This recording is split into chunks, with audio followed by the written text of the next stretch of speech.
নমস্কার বন্ধুরা, সৃষ্টি সোনা ব্লগে তোমাদের সকলকে স্বাগত জানি। আবারও চলে এসেছি। আজকের বানাবো পেঁপে দিয়ে পনির। আর কিভাবে বানাবো তোমরা অবশ্যই আমার সাথে থেকে পুরো ভিডিওটি দেখার জন্য আমি তোমাদের সকলকে অনুরোধ করছি। আমি এখানে গাছের একদম ছোট সাইজের নরম পেঁপে নিয়ে নিয়েছি।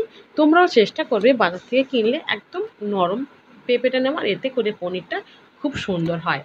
আর আমি এখানে ঘরোয়া আতপ চাল নিয়ে নিয়েছি 2 মুঠো। এটা আমি আধ ঘন্টা আগে ভিজিয়ে নিয়েছিলাম। আর দেখো, আমি এখানে পেঁপেটা একদম ছোটো ছোটো করে কেটে নিয়েছি। আর এখানে নিয়ে নিয়েছি 150 গ্রামের লিকুইড দুধ। তোমাদের কাছে যদি লিকুইড দুধ না থাকে তাহলে তোমরা এখানে 10 টাকার গুঁড়ো দুধটা ব্যবহার করতে পারো। আমি এখানে দেখো, প্রথমে আমি পেঁপে দিয়ে দিচ্ছি, তার উপরে চাল দিয়ে তার উপরে কিন্তু দুধটা দিই। তবে কিন্তু দুধে কিন্তু কোনো প্রকার জল দেওয়া যাবে না, বাড়তি জল দেওয়ার কোনো প্রয়োজন নেই। সেই অনুপাতে কিন্তু পেঁপে আর চালটা কিন্তু নিতে হবে। যে পরিমাণে চাল আর পেঁপে থাকবে আর সেই পরিমাণেই কিন্তু দুধটা থাকতে হবে, তাহলে আর বাড়তি জল দেওয়ার কোনো প্রয়োজন নেই। তবে চালের থেকে কিন্তু পেঁপের পরিমাণটা কম থাকবে, চাল আর পেঁপে কিন্তু সমান পরিমাণে থাকবে না, তাহলে পনিরটা কিন্তু খুব একটা টাইট হবে না, ওটা কিন্তু একদম নরমই থেকে যাবে, সেটা আর আমাদের কাজ করতে অসুবিধা হবে।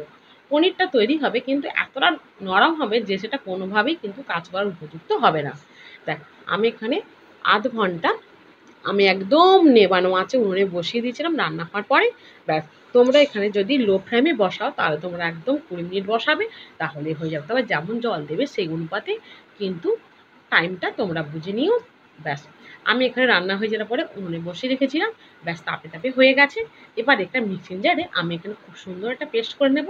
আর এটা দুধ দেওয়ার জন্য এত সুন্দর একটা গন্ধ ছেড়েছে যে মনেই হচ্ছে যেন মানে এখনই যেন এটা খেয়ে নিই।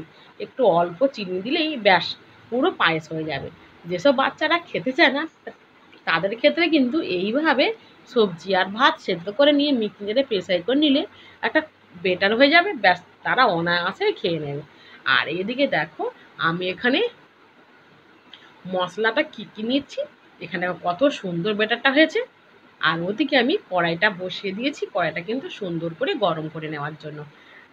আর এদিকে আমি কিন্তু থালাতে তেল দিয়ে দিচ্ছি পনিরটা রেডি করব বলে। দেখ, আমি থালাতে তেলটা সুন্দর করে লাগিয়ে নিচ্ছি। আর ওদিকে এই পনিরটা যে রান্না করব সম্পূর্ণ নিরামিষভাবে। আর এখানে যেসব মশলাগুলো ব্যবহার করছি অবশ্যই তোমরা খেয়াল রেখো। এইভাবে একবার পেঁপের পনির ছাড়াও যে কোনো পনির দিয়ে রান্না করে খেয়ে দেখবে, এত সুন্দর লাগে যে বারবার কিন্তু এভাবে খেতে ইচ্ছে করবে। আর মানে এই মশলাটার সঙ্গে এই পেঁপের পনিরটা এত সুন্দর খেতে লাগবে যে বাজারে কিংবা বাড়িতে যখনই এক টুকরো পেঁপে থাকবে তখনই কিন্তু এভাবেই পনিরটা বানিয়ে নিতে ইচ্ছা করবে। দেখ, তখন আর টাকা খরচ করে বাজার থেকে আর চড়া দামে পনিরটা কিনে আনতে হবে না, বাড়িতেই চটজলদি বানিয়ে নেয়। আমি কিন্তু দেখ কতটা রেখেছি নিশ্চয় তোমরা বুঝতে পারছো। এবার আমি এটা কড়াইতে দিয়ে দেবো। তার আগে একদম অল্প পরিমাণে জল দেব, একদম কাপের থেকেও একটু কম জল দেবো, কারণ এটা কিন্তু থালাতে উঠে যাওয়ার সম্ভাবনা থেকে থাকবে যখন ফুটবে। আমি এখানে কোনো স্ট্যান্ড ব্যবহার করছি না সেই জন্য। আর তোমরা যদি একদম কম আঁচে করতে চাও তাহলে তোমরা শুকনো কড়াইতেও বসাতে পারো। ব্যাস, দেখ আমি এখানে নেবানো আঁচে বসে রেখে দিয়েছিলাম। দেখ একদম উনুনের গরমে দেখো কত সুন্দর রেডি হয়ে গেছে। আর ঠান্ডা করার জন্য সাইড থেকে দেখো একদম পুরো ছেড়ে গিয়েছে। এবার আমি চৌকো আকৃতি করে নিচ্ছি, তোমরা চাইলে যে কোনো শেপ করে নিতে পারো, যে কোনো আকৃতির শেপ করে নিতে পারো। ব্যাস, দেখো কত সুন্দর উঠে যাবে। দেখ দেখ একদম ছুরিতেই দেখো কত সুন্দর করে উঠে যাচ্ছে, একটাও কিন্তু ভেঙে যাবে না। দেখ, পনিরটা এত সুন্দর সেট হয়েছে আর এত সুন্দর নরম যে এটা একদম মুখে দিলে আর মানে চিবিয়ে খাওয়ার কোনো প্রয়োজন নেই। দেখ এতটা নরম হয়েছে। দেখ, এবার ওদিকে আমি কড়াই বসিয়ে দিয়েছি, কড়াইতে আমি দিয়ে দিচ্ছি পরিমাণ মতন তেল। আর এখানে তেলটা গরম হয়ে গেলে আমি যে শুকনো মশলাগুলো নিয়েছি সেই মশলাগুলো আমি এক এক করে তেলেতেই ভেজে নেব। প্রথমে দিয়ে দিচ্ছি 2টো তেজপাতা। আমি এখানে 2টো তেজপাতা কেটে নিয়েছি, এবার যা মশলা আছে সব দিয়ে দিচ্ছি। আমি কিন্তু এখানে ধনেটা 1.5 চামচ নিয়েছি, জিরেটা 1 চামচ নিয়েছি, 10-12টা পাকা কাঁচা লঙ্কা নিয়েছি, 2টো মাঝারি সাইজের টমেটো নিয়েছি, একটা স্টার ফল নিয়েছি, আর নিয়েছি গরম মশলা। ব্যাস, এটাকে খুব সুন্দর করে ভেজে নেব। আর এখানে দিয়ে দিচ্ছি মশলার পরিমাণে লবণ। ব্যাস, দিয়ে এটাকে খুব সুন্দর করে ভেজে নেব।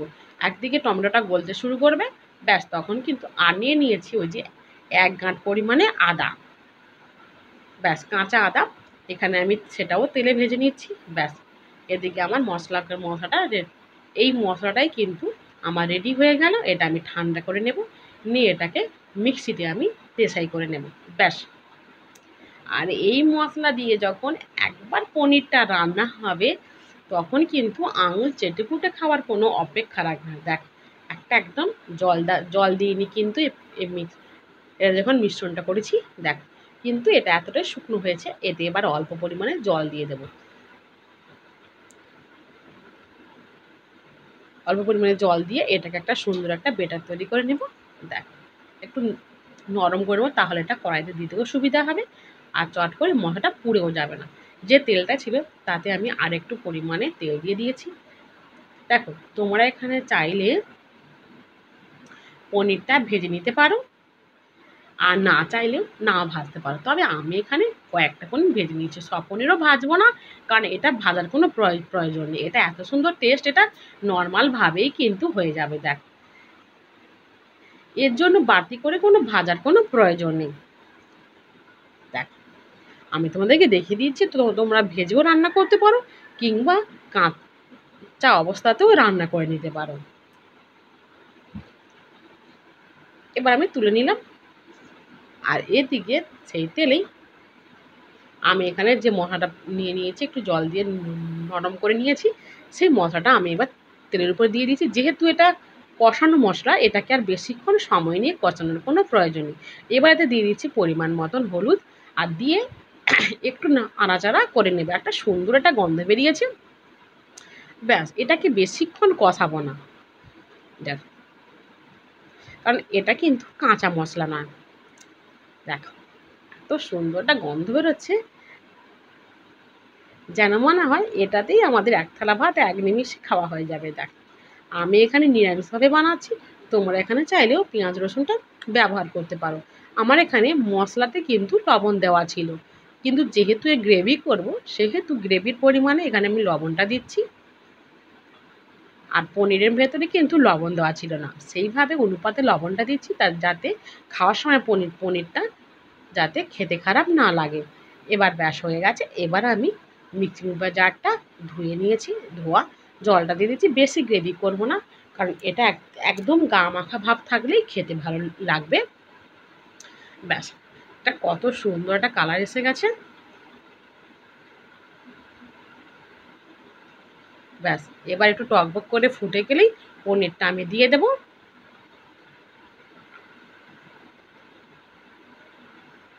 দেখ, এবার এক এক করে পনিরটা আমি দিয়ে দিচ্ছি। আর পনিরটা কিন্তু একদম ভেঙে যাবে না, কারণ এই যে গ্রেভিটা আছে, সেই গ্রেভিটাতে পনিরটা দিয়ে একদম টকবক করে ফুটে গেলেই কিন্তু রান্নাটা রেডি হয়ে যাবে। আর রান্নার শেষেও দেখবে একটাও পনির কিন্তু ভেঙে যাবে না। দেখো, আমার পনিরটা রেডি হয়ে গেছে, কত সুন্দর একটা কালার এসে গেছে। দেখ,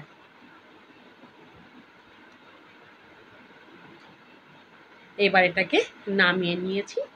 দেখ, আজকে তো আমরা পরিবারের সবাই এই পেঁপের পনির দিয়েই দুপুরে খাওয়া দাওয়া করবো। কেমন হয়েছে তোমরা কিন্তু অবশ্যই কমেন্ট করে জানিও। ধন্যবাদ।